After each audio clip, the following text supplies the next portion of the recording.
The cross-border business story, still with Kenya, but another country is into this one. Kenya and Ethiopia have reached a new power purchase deal. This time around, we're talking about power trade. And Kenya reached a new agreement with Ethiopia in a bid to further expedite purchase of hydro-processed cheap power from Addis Ababa. Addis Ababa is the capital of Ethiopia.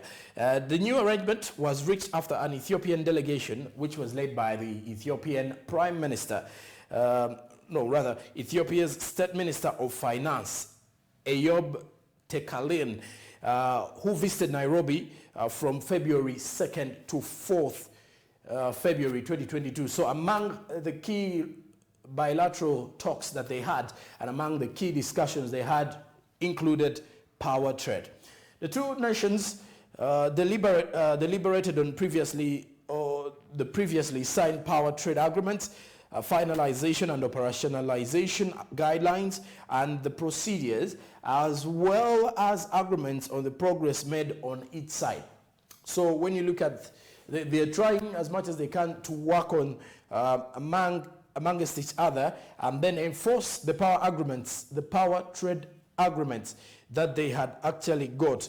And when you look at the situation as well, finalization and operationalization guidelines and procedures, as well as the agreements on the progress that were made on each side, that is between Kenya and Ethiopia.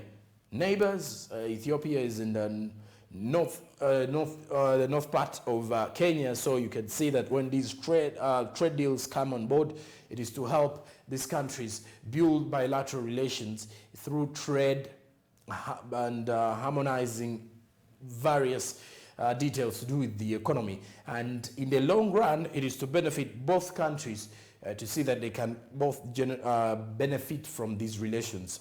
Such agreements can also take us back to the just concluded Joint Permanent Commission between Uganda and Tanzania here, when we previously had ours. And ours was also targeting trade, removing the trade barriers, the trade restrictions that were there, working on the issue of work permits, and also talking about the East African crude oil pipeline project. So now, between the deal that was amongst Kenya and Ethiopia, or between Kenya and Ethiopia, was to also talk about trade amongst any other factors, trade, politics, but when you look at the business angle part of it, they also highlighted the power trade agreements.